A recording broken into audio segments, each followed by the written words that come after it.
my friends.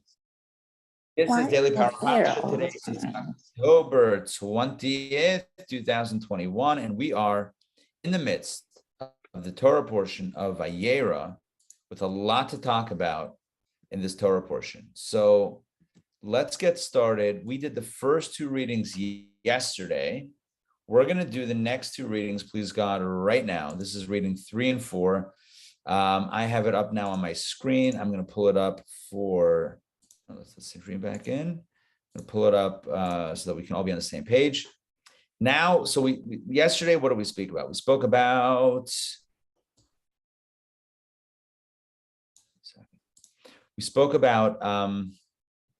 the three angels that came to visit Abraham and Sarah. Each one had a different role. Well, one of them multitasked, but it's in the same area of work. So we have one angel that was sent to heal Abraham, one angel that was sent to deliver the news about the baby, and one angel that was sent to overturn Sodom. The one that went to Sodom also was joined by the healing angel. The healing angel went to rescue Lot, which is the story that we're about to get to. We read about the laughter. We read about never discount things that are impossible. Miracles can happen. We spoke about that theme yesterday a little bit. I don't know if I mentioned it at length, but that was certainly a theme that was covered in the reading itself. And today, and we read about Abraham's negotiation to save Sodom. I spoke about what the issue was, who the Torah says her cry reached the heavens. Who was she? What was her cry? The girl, the young woman who was tortured to death for giving food to a stranger. We spoke about the evils of Sodom, how that disintegrates society, and ultimately how Abraham tries to intervene, tries to go to bat, advocate for Sodom, and ultimately is rebuffed by Hashem, told, nope, there aren't even 10 righteous people. Abraham walks away, and at this point, the plan unfolds. Genesis chapter 19, verse number 1, and two angels, not three anymore, two. The angel of destruction and the angel of healing and salvation. So the two angels. What are their names? The angel of healing is Raphael, right? Raphael is the healing one. That was healing and rescue, heal and rescue. And the destructive angel was Gabriel. Gabriel. So we have Raphael and Gabriel. So okay. These two angels came to Sodom in the evening. And Lot was sitting in the gate of Sodom. Now, in the gate, that sounds awkward. How did he squeeze himself in there?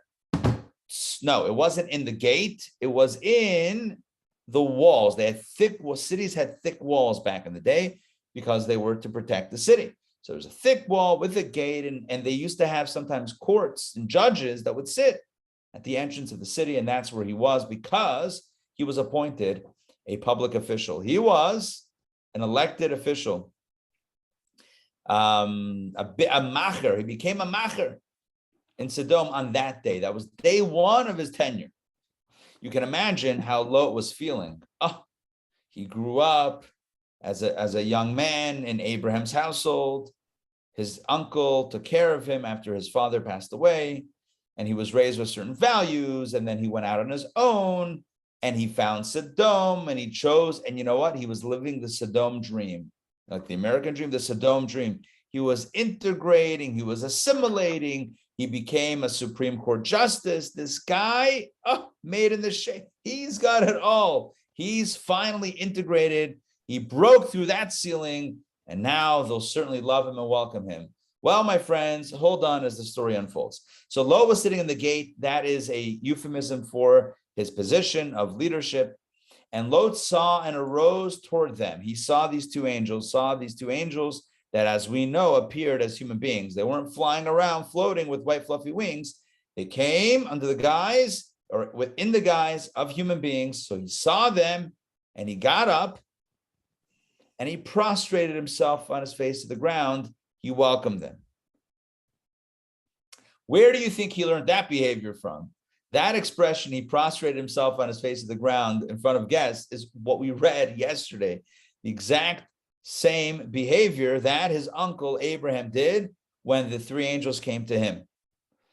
His nephew also still has the Jewish hospitality, the Abrahamic hospitality in his DNA or in his blood, or it's whether it's nature or nurture, maybe learned behavior, whatever it was, he bows down, he welcomes these guys. And he said to the two angels, the two that looked like men, behold now, my lords, please turn to your servant's house and stay overnight and wash your feet, and you shall arise early and go on your way. So he doesn't offer them food. He'll give them food in a moment. He doesn't mention food. He says, you need a place to stay at my house. You can wash up, you can rest. And then in the morning, early morning, you can go on your way. Why? Why early? Why should you arise early and go on your way? Let them go when they want to go. What, you kick out your, hey folks, 5:30 a.m., time to get out of the house. Thank you, guests, for staying here overnight. I mean, let them go when they want to go. They want to sleep in, let them sleep in. The answer is because, and you know the answer, right? You all know the answer right now. Because Sodom was anti-hospitality. And if people got wind that Lot, the newly appointed public official who came from dubious backgrounds, i.e. the Abrahamic family, and Abraham was known. So if they knew that this guy was inviting guests, they would be very upset. They would be very upset. So he says it's at night. It was the evening, as we read in the Torah. The reading says it was at night. So it was dark. So he said, hey guys, come over to my house. Let's not make a big deal about this. You'll leave early in the morning and I can have you over. I can host you. Sounds good. Sounds like a plan. And they said, no, but we will stay overnight in the street. No, you don't go out of your way and don't raise the ire of the local peoples. We'll stay in the street. We'll stay in the street. That's where people used to stay. In a society that doesn't welcome people and doesn't care for their needs, people stay in the streets. But we will stay overnight in the street. And he urged them strongly. And so they listened and they turned to him and came into his house. And he made them a feast. He also underpromised and over-delivered. He just said, come over, stay the night. He ended up cooking for them, made them a feast. And he baked unleavened cakes, and they ate unleavened cakes. Sounds like matzah to me. Remember, I told you it was Passover. Sounds like that's still Passover. Yeah, matzot. If you want to look in the Hebrew, that's what it says. Vayas lahem mishte u'matzot. He made them a feast and matzot. All right. Let's continue. When they had not yet retired, so it was still before bedtime, and the people of the city, the people of Sodom, surrounded the house. So somebody obviously leaked the information or saw Lot take two guests to his house, because at this point, the mob with the pitchforks came and circled the house, both young and old, and the entire populace from every end of the city. So, they came out in droves. They found out that Lot, of all people, had come, they had welcomed guests.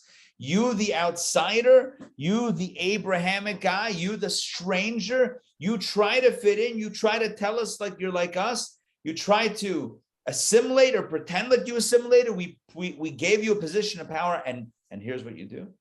You now have guests in your house. Oh, the worst of the worst.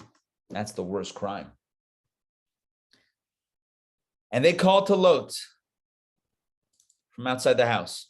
I imagine like one of those megaphones, bullhorns. And they said to him, where are the men who came to you tonight?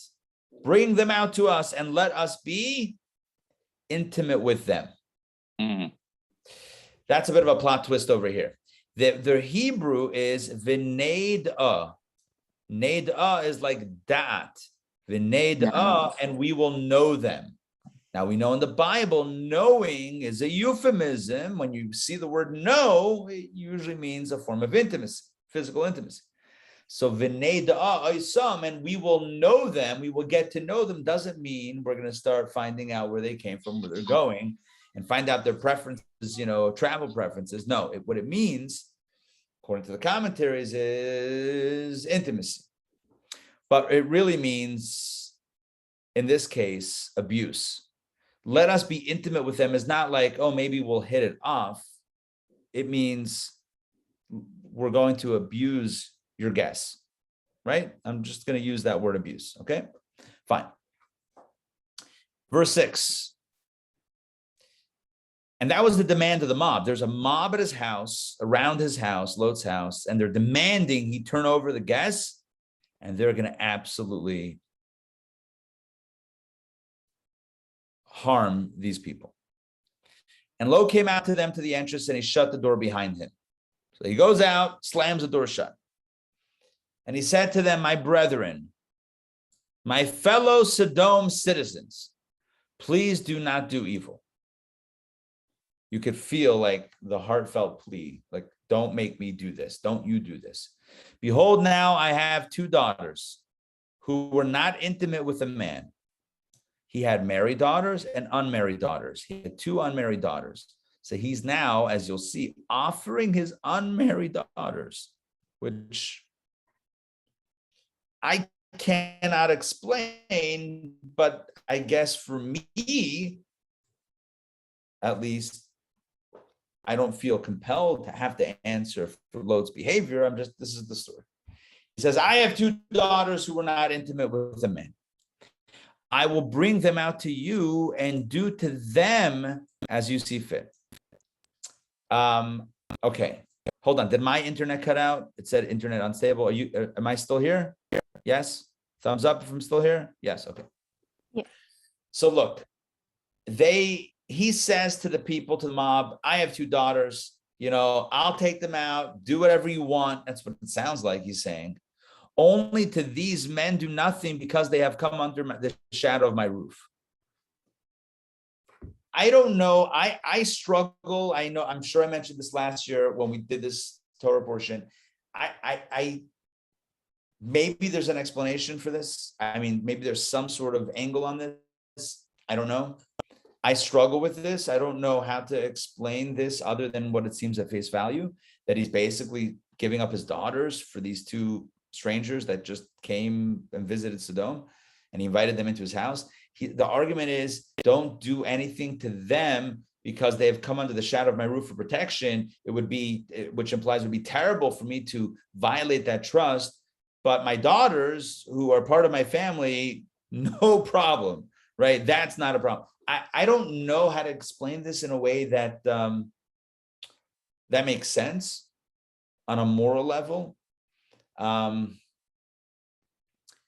But there's probably a commentary out there that makes sense of this. What his plan was. Maybe the daughters maybe they wouldn't do that to his daughters. So he knew that I'm speculating. Again, I'm struggling with this. I'm speculating maybe he knew they wouldn't do that to his daughters. They only did that to guests. They only tortured guests. So by saying, hey, my daughters, they wouldn't take him up on that. Maybe they would be like, forget it, and they would go away. Maybe. I don't know. Rabbi? Yeah. I think we already learned that Sodom will be destroyed, right? Yes. So then why are we learning all of these details prior to that? So what we learned yesterday was that God decided to destroy Sodom. God relayed that to Abraham, who lived not there, lived a little bit of ways. God relates to Abraham his plans. And now the scene cuts. Meanwhile, back in Sodom on the ground, right? So that's God talking, schmoozing Abraham up. They're having that conversation about the plans. Well, here's how it unfolds. Lot's there. He lives there. He's got a family. The angels come to fulfill this. Meanwhile, he invites them over. The mob arrives. He offers the daughters. Again, the only thing I can think of, and I know I'm making this up, maybe it's in a commentary somewhere, is maybe he knew they wouldn't do anything. Is this to give us like further lessons, like not to act this way? I mean, I don't. This is telling saying, why is it included? For sure. It's telling us, I mean, there's so many lessons here. Number one, what the evils of Sodom were. That's why they're being destroyed. Okay. That's why they're being literally in this last moment of their existence. This is what they're involved with: is send these 2 guys out, your guests, and we're gonna torture them. I mean, that's like, this is what's going on, right? This is Sodom. Now we're being introduced to Sodom. Right, because we didn't have the details before. We didn't have the details before as why the decision. evil, right? Yeah. we're also learning about Lot's character, how even Right. though he left Abraham, and even though they didn't see eye to eye, Abraham's hospitality and love for others rubbed off on him. Abraham might have thought, I lost this kid. He just went his own way. It didn't work out. Sometimes we think that we weren't effective in influencing someone else until turns out they were influenced. We had no idea. Lot was influenced by Abraham, and he was deemed worthy of being saved, as we'll see soon in the story. We also learn about there's a lot of lessons from the story. So let's learn more. But they said to Lot's offer of his daughters, they said to him, back away. You get out of the way. We're busting down the door. They said they said to each other, this one, that's referring to Lot. This one came to sojourn, and he is judging. You see the anti-Semitism. Look at this guy. This guy is a sojourn. I don't know. This guy's a stranger, and he thinks that he's the judge. Because he was appointed that day he was his first day on the job as an actual judge. But he's the guy that's going to judge us. He's the guy in charge. This guy's an outcast. This guy's a stranger. This guy doesn't belong here. This is the story of our history. I'm not saying that Lot was maybe the proudest Jew. I'm just saying that the history of us is you're part of the Abrahamic family, sure, and you want to fit in, sure, and you think you're not only fitting in, but now you're the one that everyone's looking up to, sure, but at some point that inevitably changes. Happened in Germany. I told this story before, and it's a very important story. In Germany, at some point in time in the late 1800s, they wanted to take out in the Amidah the blessings that pray for the prayers for the redemption, for the Messiah, for Jerusalem. And their thought process was, we don't need Jerusalem. We don't need the Messiah because we have Germany. Germany is amazing. That's what they thought. This is like late 1800s. They were the philosophers, they were the poets, they were the musicians, they were the scientists, the engineers, the factory owners. They owned land and property. They had it in with the nobles and the government. This is Germany. And within a few decades, the Holocaust. So it's just things turn. I'm not predicting anything, just saying the reality of history is that things turn. One quick little interjection. So when my brother came, a few weeks ago, I got him a couple of Jewish Southern books, and I read a bit before I gave them to him. And one of them talked about the history of the Jews arriving in Atlanta. And that's what they discussed, was how the German Jews coming into Atlanta, they wanted to assimilate. Right. Yeah. The first thing is assimilate. We'll get in, we'll get cozy, we'll get comfortable, and they won't hate us. The original intention of assimilation was not out of the lure of money, fame, honor, that wasn't the allure. Country clubs. It was to escape anti-Semitism. Is how do we escape the Jew hatred? Being othered is if we fit in, if we blend in, if we drop the Jewish stuff. You think Hitler discriminated against Orthodox, ultra-Orthodox, conservative, reform, reconstructionists? Yeah, you think he just Jewish? Just Jewish. Thought he would. Huh? They thought he would. They thought he would. That's exactly what they thought. They thought he would. Thank you for saying that. Whoever they is, they thought he would. They thought that if they were so in tight with, the culture and whatever, they could be more German than the Germans. The slogan was in Germany, right? Be a Jew at home and a German in the streets. That was a Yiddish expression. And it didn't work, and it's never worked, and it didn't work for Lot. This is the first. Next week, we're starting our anti-Semitism, which is a very important course. We talk about this idea.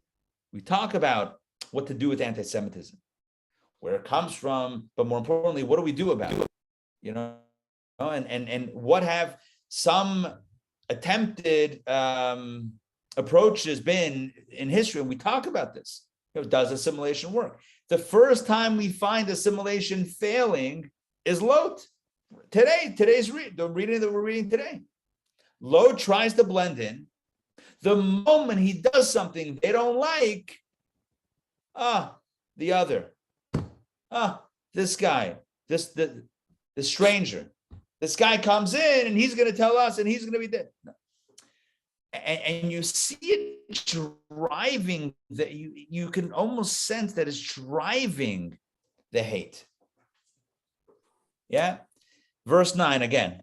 But they said, back away to Lot. And they said about Lot, this one came to sojourn and he is judging. Now we will deal even worse with you than with them. Look at that. We'll deal worse with you, Lot, than with them.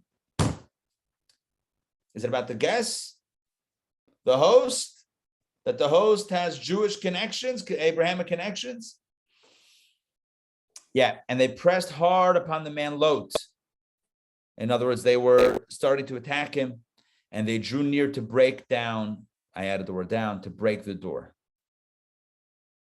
Now, what about the angels that look like men? And the men stretched forth their hands, and they brought Lot to them to the house, and they shut the door. So the men inside, the angels inside, they opened the door, they took Lot, they brought him in, they slammed the door shut. And the men who were at the entrance of the house, that means the angels again, they struck with blindness. They struck. Yes, the men, the angels, the two angels, struck the mob with blindness. You know, they did something and they set blindness upon the mob, both great and small, both small and great. Sorry, everyone there, whether they were small or great, and they toiled in vain to find the entrance. So now struck with this, they can't see, they couldn't find the door anymore. And the men said to Lot, the men meaning the angels. It's sorry if it's a little complicated as who the men are. Are they the mob or are they the angels? This is the angels again. The angels said to Lot, whom else do you have here?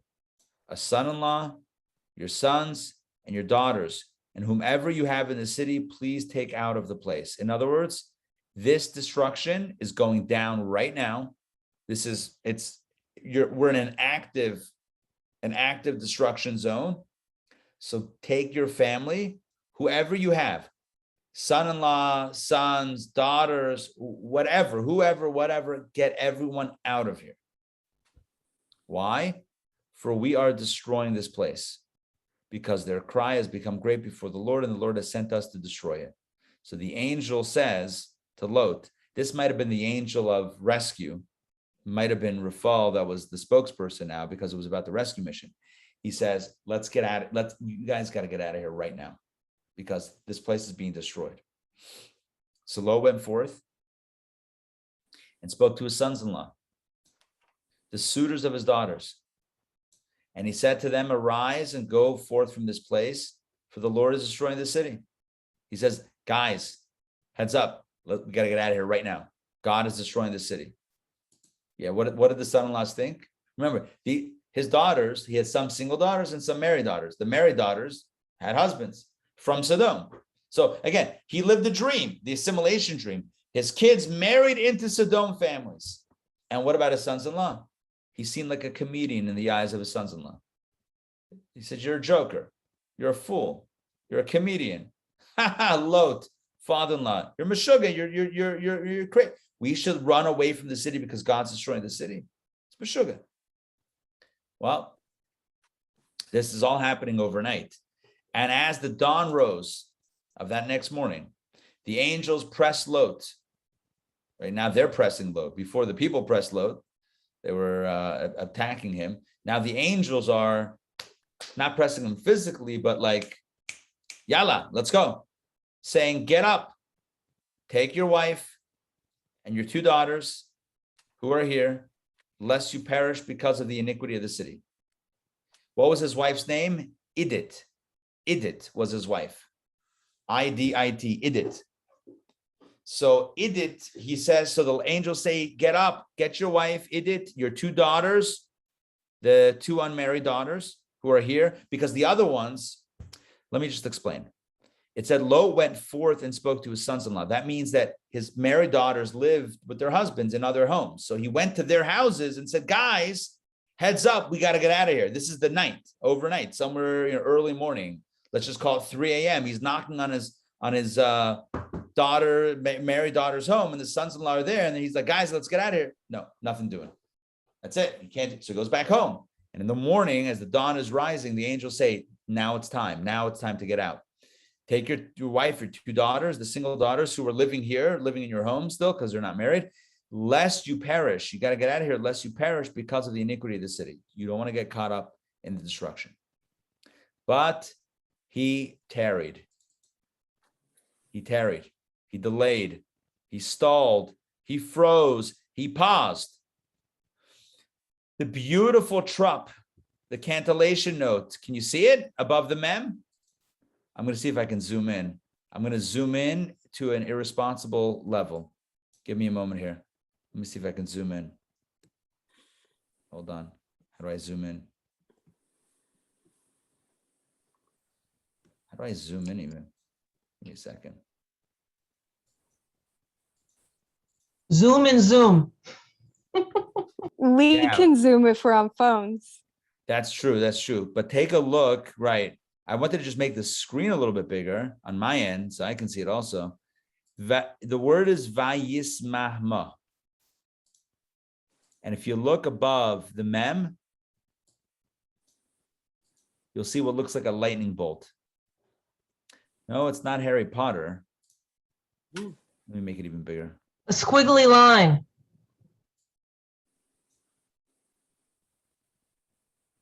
Never see that. Yeah, there it is. Right there.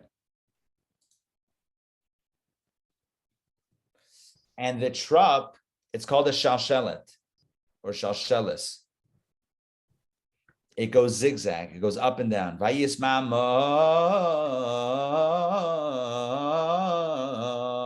goes up and down.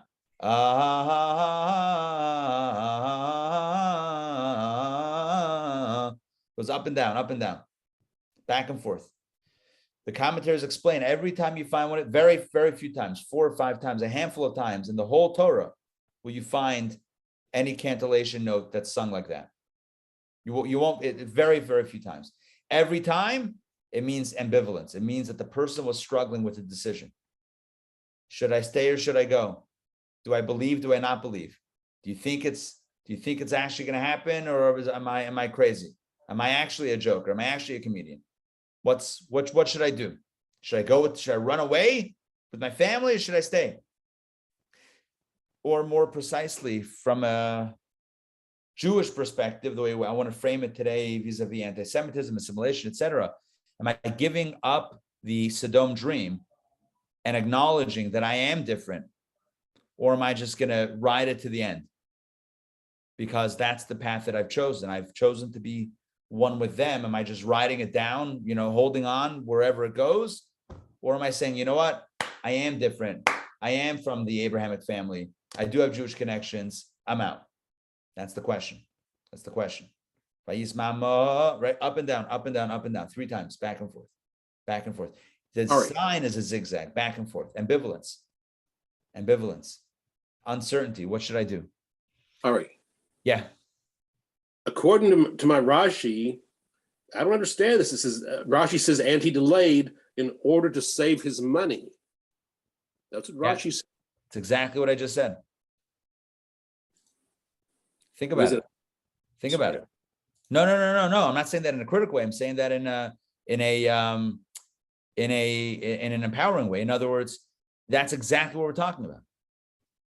Do I leave the dream of assimilation and success and the American way and the American dream, the Sodom dream? Do I stay there for my money, for my connection, for my assimilation, or do I leave? That's the question. Do I believe, or do I not believe? That's the question. You know how many times Jews have had to ask that question historically? Every expulsion, it was always the same thing. Do I stay for my money? Right? In Spain, do I stay for my money? Do I pretend to convert or whatever it is, or actually convert? Where do I go? And leave penniless. This is the first time. This is not the last time this decision had to be made. This is by far the last time. It's been made millions of times in our history. The same decision. And you don't think the Jews that left and the Jews that stayed in 1492, you don't think they had the same shalshelis? You don't think they had the same delay? And some decided to go, some decided to stay. But it was all born of an excruciating decision. That's his decision right now. Do you stay or do you go? Do you stay for the money, for the power, for the influence, for the assimilation, for the, I can finally be successful if I just leave my past behind? Or do you leave? And sometimes you have to leave family behind. But yes. He leaves his daughter, his married, he leaves the married kids. And who knows, maybe he had grandkids even. Who knows? We don't know the timeline of when. I mean, I'm sure the timeline is known. I don't have an exact time, how old he was, his children, the married children, did they have grandchildren? Yeah. He now has the choice to leave them behind because they're not coming with him. They already told him in the middle of the night, they're not, they laughed him out. They laughed him out the house. But he tarried. Verse 16. So what did the angels do? The angels took hold of his hand and his wife's hand and the hand of his two daughters out of the Lord's pity for him. You see that? God said to the angels, guys, just grab him physically and go. And they took him out and placed him outside the city. And it came to pass when they took them outside, Lot, his wife, and his two daughters, the four refugees, the four evacuees, when the angels took them actually physically by the hand outside, that the angels said, flee, this is the angel of salvation, flee for your life, do not look behind you, and do not stand in the entire plain. Like, get out of this entire area. Flee to the mountain lest you perish. This entire plain is going up. Fire, salt, and sulfur. It is going to be absolutely destroyed. Get out of here.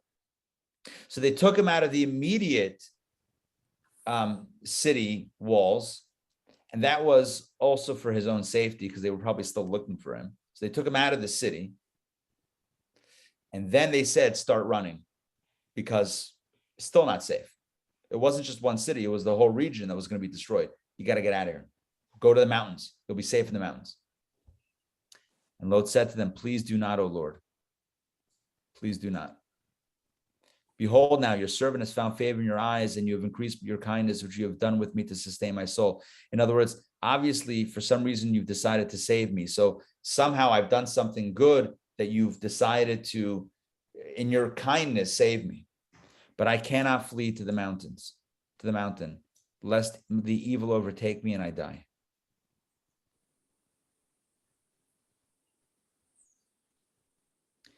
What Rashi explains, according to my recollection, is that he didn't want to go near where Abraham was. Because if he's going to go back to to be neighbors to Abraham, God's going to look at him like a good for nothing. Like next to this people of Sodom, he's a tzaddik. Next to Abraham, not such a tzaddik. He says, I don't want to go to the mountain. That's too close to Abraham. If I'm there, then you're going to compare me to him. I'm not going to stand a chance. That's what it means. Lest the evil overtake me and I die. Let's toggle Rashi. Again, I'm pretty sure that's Rashi's commentary, but let's just jump in on this. Yeah. Yeah. When I was among the people of Sodom, God saw my deeds and the deeds of the people of the city, and I appeared righteous and worthy of being saved. And it was relative to them. I'm a tzaddik. But when I shall come alongside a righteous man, and that's referring to Abraham, I shall be considered a wicked man. So it's all relative, right? Righteousness can be relative also. So I don't want to go where I'm not going to look good. Behold now, says Lot, the city is near to flee there, and it is small. Let me please flee there. Is it not small? And my soul will survive. Lot bargains with the angels. He says, guys, there's another city. There were 5 cities in the region. There's a 5-city, what do you call it? Like when you have like a city, and then it's not suburbs, but Atlanta metro, like the metro area.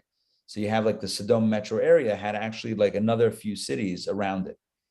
So he said to them, don't make me go all the way out, because that's too close to Abraham, my uncle. Let me go to one of these cities, the smallest city. And maybe you can spare one of the five. Just one of the five. If you can spare that one city, I'll go there, and you don't destroy it, and I'll be safe, and I'll be away from Abraham and do my own thing. And he said to him, the angel said to Lot in response, behold, I have favored you also as regards this matter. In other words, yes, I'll hook you up with this one. This one time, I'm going to give this to you, that I will not overturn the city that you have mentioned. So that small city won't be deal. I'm not going to overturn it, and you can be safe there. But hasten, flee there. You got to get over there fast, for I will not be able to do anything until you arrive there. In other words, I have to wait till you get there so that you get there safely. So get over there now. And then the clock's ticking on this is going to happen. Destruction is going to happen. What city? What was the city? Therefore, he named the city Tzoar. That's the name of the city. Tzoar, yeah. Tzoar means small. As Rashi says, because of the words, and it is small. Remember how Lot asked for the small city, the smallest city? Mhm. Well, the small city is called now, at least it was named small. Tzoar means small.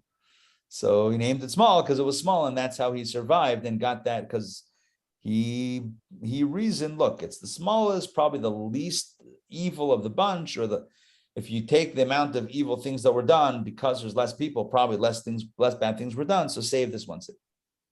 All right, well, here we go. The sun came out upon the earth. Remember, it was the dawn was rising. Now the sun is emerging. The clock is ticking, and Lot arrives. Lot came to Tzar, and the Lord caused down to rain upon Sodom and Gomorrah, Sodom and Gomorrah, brimstone and fire from the Lord from heaven, and he turned over these cities and the entire plain and all the inhabitants of the cities and the vegetation of the ground.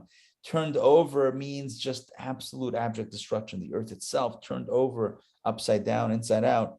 Everyone, everything, vegetation was destroyed. And his wife looked from behind him. She became a pillar of salt. Right. Yeah. So Lot's wife, in the process of escaping, they said, don't turn around. She looked around.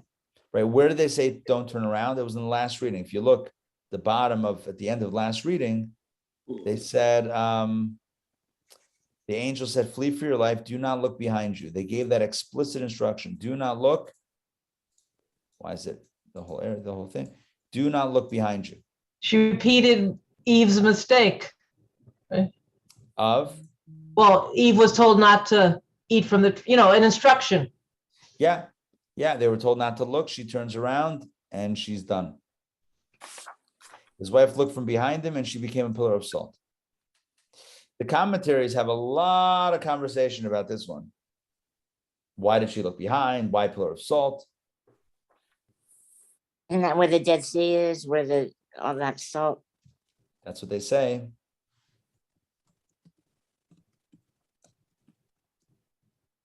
Should we try to look it up? Ari. Yeah. Did you ever hear the routine that David Steinberg did? He's a comedian. He talked about Lot and his wife escaping Sodom and Gomorrah. Lot's wife says, Lot, why do we have to go? It was fun there. We partied. Why do we have to go? Why do we have to go? And Lot finally can't take it. He says, dear, God has a message for you. Look back. Right, exactly. Oh, yeah. Yeah. So this is what some say, and some tour guides will tell you, is Lot's wife. This is right by the Dead Sea. That's the Dead Sea in front of you.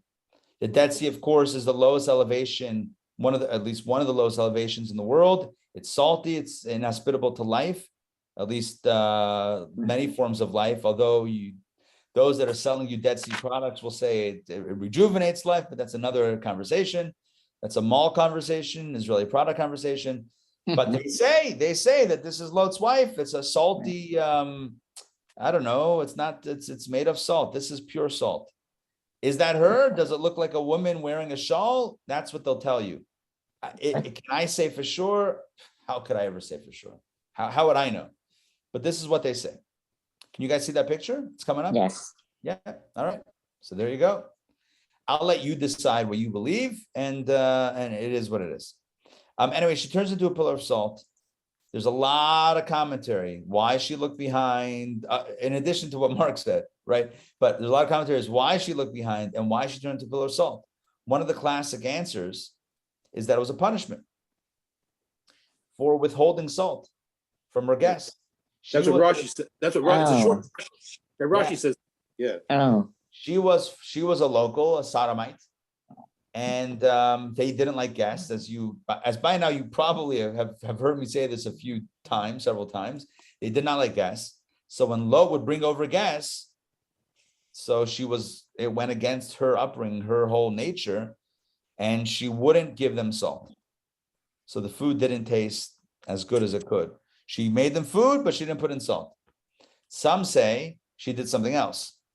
She would go around to her neighbors saying, I need salt. My husband brought home guests, thereby alerting the neighbors that her husband had done something wrong. In their laws, done something wrong by bringing home guests. So that was her way of outing her husband. And according to some, that's how they discovered that the angels had come over that night, because she did her salt routine. And that was the deal. So again, two different explanations from the Midrash and Talmud about why salt specifically. And so some say she was punished. She looked back. She missed. Looking back is also the idea of nostalgia, of like looking back, and maybe she didn't want to leave Sodom. Maybe she liked that lifestyle, and it was marked by salt, either not putting it in or borrowing salt and announcing the guests. Either way, she turns into a pillar of salt. There's a lot more to discuss. This is discussed in the mystical teachings as well, in Kabbalah and Chassidut, but maybe for another time, we can do a deep dive. I'm giving you more of the basic understanding of the story right now. Okay, let's continue. Verse 27, Abraham arose. Now back to Abraham. So Lot and his daughters, 3 out of 4 are saved. Next, and Abraham arose early in the morning. That was that same morning. And he arose to the place where he had stood before the Lord. And this is a reference to the fact that he was praying. He got up and prayed. Abraham is the one who instituted the morning prayer. Abraham wakes up early to stand before God. It means he's praying to God. This is right here. Verse 27 is the source of the morning prayers. Next, and he looked over the face of Sodom and Gomorrah and over the entire face of the land of the plain. And he saw, and behold, the smoke of the earth had risen like the smoke of a furnace. God had told him that this destruction was going to happen. Now, that morning, he wakes up, is davening, he's praying outside. He looks out and he sees smoke rising. Smoke rising. I still remember the day of 9/11. I've shared this before. I lived in Brooklyn. That morning, 8, whatever it was in the morning, 8, 9 o'clock in the morning, towers hit, towers collapse. The whole day there was smoke rising. I remember 770 going upstairs by the platform, by the entrance to the women's balcony. You go up on a little platform over there, up a bunch of stairs. I remember looking out and seeing the smoke. You could see Manhattan, see the skyline from Crown Heights. Crown Heights is called Crown Heights because it's a higher part of Brooklyn. Crown Heights, hence the name Heights. Anyway, scary to see destruction and smoke rising from destruction. Abraham sees this with Sodom and Gomorrah. And it came to pass when God destroyed the cities of the plain. Remember, there were 4 cities, Sodom and Gomorrah are 2 of them. There were another 2, Zoar, the 5th was spared. When God destroyed the city of the plain, that God remembered Abraham, and he sent Lot out of the midst of destruction when he overturned the cities in which Lot had dwelt. So why was Lot saved? A lot to do with his uncle.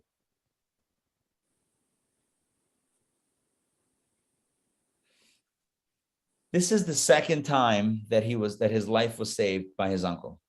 The first time in the war between the five kings and the four kings, and now in the destruction of Sodom. Just saying, FYI. Abraham had his back. All right, whether he knew about it or not, the Torah testifies that when God destroyed the cities, he remembered Abraham, and therefore he sent Lot out. Not to say that Lot didn't have his own merits. He did invite guests over. He got one mitzvah in. One could say maybe the angels went there at that point in the night and didn't just show up in the morning and destroy, to give him the opportunity to do the mitzvah of hospitality and give him one more credit before they rescued him. You did a mitzvah, we can take you out. But why did they even show up? Merit of Abraham.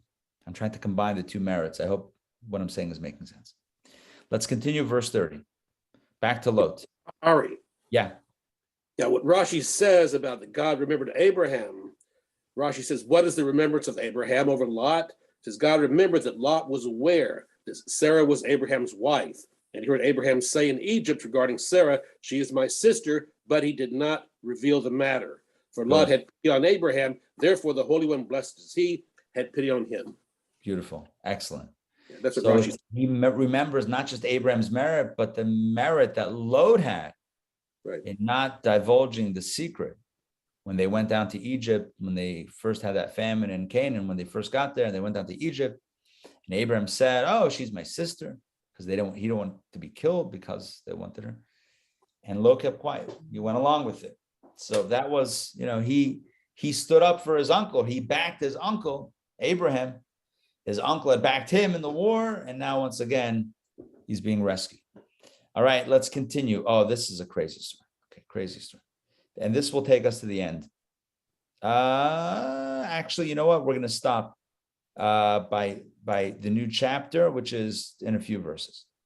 All right, here we go. And Lot went up from Zoar, and he dwelt in the mountain. So it sounds like he left Zoar at some point and did go to the mountain, maybe different mountains. He said he didn't want to go to the mountains, he wanted to go to Zoar. Now he's leaving Zoar, going to the mountain. All right. He's struggling where to put himself. This is bizarre story, disturbing story, bizarre story. And his two daughters were with him, the unmarried daughters, for he was afraid to dwell in Zoar. Oh, it says right here, he was afraid to dwell in Zoar. Yeah. So he had asked for Zoar, but he was afraid to be there. He thought maybe it's next. So he dwelt in a cave, he and his two daughters. They lived a cave life. And the elder said to the younger, they thought everything was destroyed. So the elder said to the daughter, our father is old, and there is no man on earth to come upon us, as is the custom of all the earth. Now, what that means is, I'm not going to spell it out exactly, but there is no man on earth to come upon us, as is the custom of all the earth, meaning there's no one that we can procreate with other than our father. They thought, they did not know, the daughters did not know, maybe even Lot did not know that any other part of the world was spared. They thought that was it. It was just them. Zoar is next, and it's just Lot and his two daughters. That's it. Come, let us give our father wine to drink, and let us lie with him, and let us bring to life seed from our father. The Torah testifies that the intentions were procreative. That was completely the intention. And it was born, no pun intended, of the assumption that apocalypse, everything was gone, and it was just those three, Lot and his daughters. So the older one said to the younger one, here's the plan. We're going to get our father drunk, shikar. Again, we're finding some challenges with alcohol or challenging results of alcoholic consumption. Our sages tell us, according to one opinion, that the fruit of the forbidden tree of Adam and Eve was grapes, and that she pressed them into wine and drank the wine, and that was the first sin, wine. Noah had debased himself with wine, and that led to a whole incident with his son Ham and the other two sons. And now the daughters, their plan is hatched with wine. Okay, and they gave their father, verse 33, they gave their father wine to drink on that night. And the elder came and lay with her father, and he did not know of her lying down or of her rising up. He was so inebriated, he was so under the influence, he had no idea. He was completely out of it. When she lied down, when she got up, in other words, from beginning to end, he was unaware of what was going on. The Torah absolves him, right, of guilt in this situation, or of responsibility in this situation. And it came to pass in the morrow that the elder said to the younger, behold, last night I lay with my father, let us give him wine to drink tonight too, and come lie with him, and let us bring to life seed from our father. In other words, now it's your turn. The older daughter, this was her idea. She now says to her the older sister now says to her younger sister, it's your turn, next night. So they gave their father to drink on that night also, and the younger arose and lay with him, and he did not know of her lying down or of her rising up. Now, in the Torah, there are dots above some of these words. And dots indicate you got to look a little bit deeper. You don't see the dots here. You would see it in the actual Chumash, or in the Torah scroll itself will have that.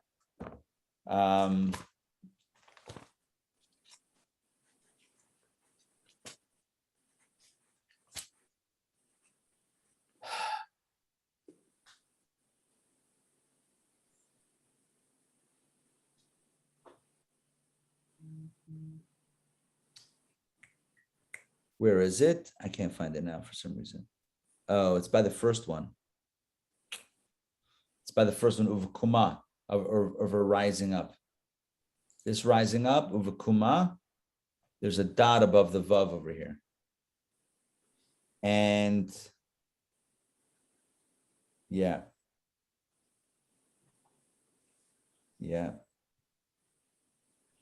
Which indicates that on some level he did know. Trying to find it. Yeah. It says he didn't know when she lied down or when she got up, and that there's a dot, and that means that he did somewhat know when she got up. He didn't really know, but he was a little bit suspicious. And the Rashi says, but that still didn't stop him from getting drunk the second night. So on some level, there is some acquiescence on his part. So they gave their father to drink on that night also, the second night, and the younger arose and lay with him, and he did not know of her lying down or of her rising up. But again, he did sense something when that first night when she got up, and yet it didn't stop him. So some culpability here is on his side. And Lot's two daughters conceived from their father. In case you were wondering, here it spells it out. And the elder bore a son, and she named him Moab. He is the father of Moab, the nation of Moab, until this day. And the younger, she too bore a son, and she named him Ben Ami. And he is the father of the children of Ammon until this day. So Moab and Ammon come from Lot, the nephew of Avram, from Abraham. They come from Mishpacha. We are cousins.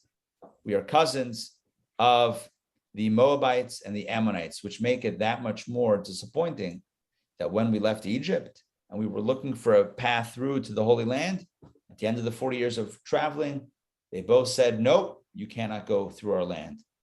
But it's only for peace. We're brothers. We're cousins.